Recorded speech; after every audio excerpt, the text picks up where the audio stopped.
Okay, so now we're going to be doing one of my favourite things, torched salmon. So if you've eaten in Japanese restaurants, you've probably had torched nigiri, which is the little rice ball with the piece of salmon over the top, and it's just torched, so it's lightly cooked. So salmon is recommended in the Mediterranean diet twice a week, and then that's associated with some of the heart health benefits. Yeah. So things like having lower blood pressure and lower cholesterol associated with the diet as a whole. So this is one of our high fibre recipes. So for this one, we're using a natural whole grain that contains fibre, rather than going for one of your kind of store staples like a gluten-free bread. So what have we got here? Quinoa is for 2 people, so it's going to be 200 grams of cooked. I like to cook it so that it's still got a little bit of bite. It can go really stodgy if you overcook it. So in there I've got a handful of spinach. I'm going to put my 200 grams of quinoa.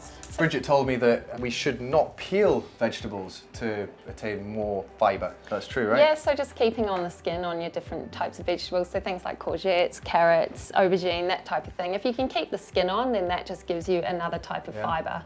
So it gives you some roughage to keep your muscles in your gastrointestinal or your bowel working hard. Give it a good wash though, because you want to get rid of the dirt. Bridget, please could you grate the carrot Grate for the me? carrot for you, sure. Thank you very much. Sure, why not? Okay, so also what I'm going to do, for a nice bit of colour and some added fibre, I've got some radishes here. I'm just going to cut them into mini discs. Anything special about radishes people should know?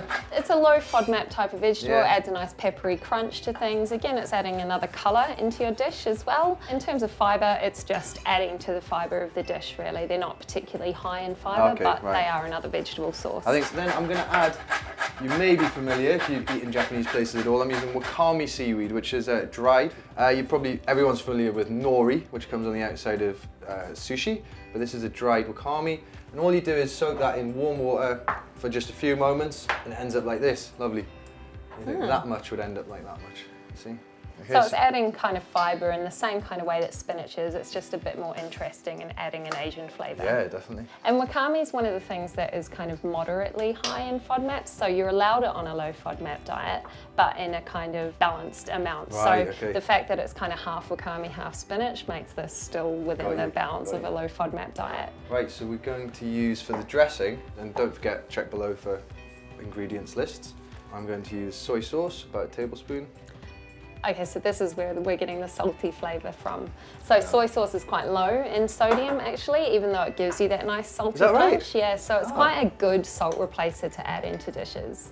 Fish sauce, about a teaspoon. It's a great addition and goes particularly well with lime and sugar.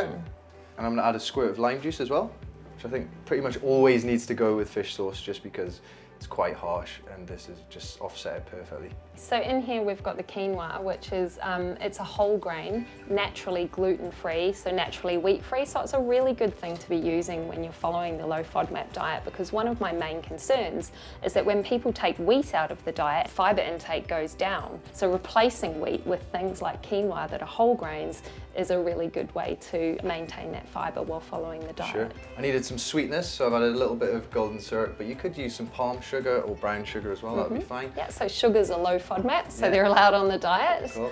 A lot of people think you've got to cut sugar out completely, but you don't.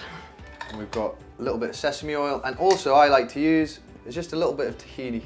It's really great, adds a nice little creaminess to my dressing. Nice. Now, this is the important bit. I'm going to take 3/4 of this dressing for my salad. And the last bit I've got here, I'm going to add some more golden syrup, another teaspoon. And I'm going to use this to brush onto my salmon.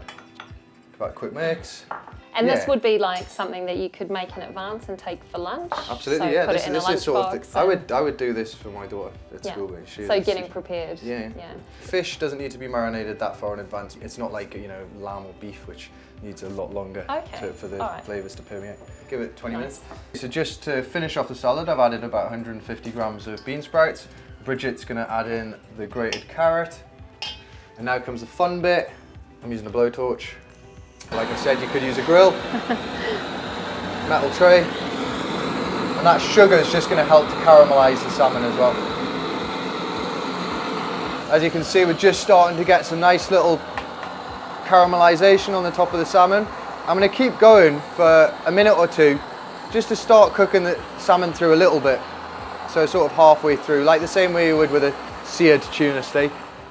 Right, so I've torched that for about 2-3 minutes either side. Like I said, you could go under the grill with that as well, but just gives a more direct heat, and that dark caramelization is delicious. Nice. Okay, so here we go. Oh, that smells really good. Now a little bit of salt. And I'm gonna add another little squeeze of lime. And this is super healthy. Pretty much no cooking involved, right? And I've got, you can see what I've done with the salmon here. I just took a normal portion of salmon and I've just split it directly down the middle to butterfly it. Let's have a few coriander leaves. Look at this bad boy. So there we've got the torched salmon, high fibre, quinoa and Asian vegetable salad. It's a good high fibre dish using also a portion of your oily fish.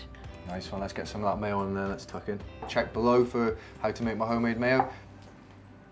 I can really taste the sesame coming through on that. That's Charred really salmon, nice, and the wasabi peppery. mayo is really good. Yeah. So up next, we're going to show you another high fibre recipe that you could use for a dinner.